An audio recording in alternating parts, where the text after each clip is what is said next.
Okay, we're recording again. Digital micrometer set to millimeters. Can you see that?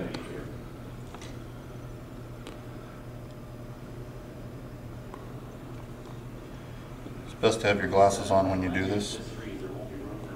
I should do this so that the numbers are right side up to you. And then we just measure the running surface. Hang on. Can you see that? I'm getting your digital readout there. Okay, so we're at about 3.95. That's a very small running surface. Just hold it there for a second. I'll zoom back out to. Okay. Might be a little wider in spots.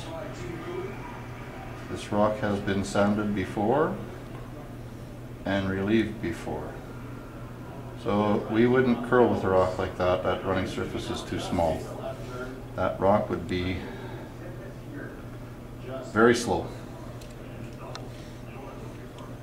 Okay, you can stop now. Mm-hmm. I didn't clean the slab, so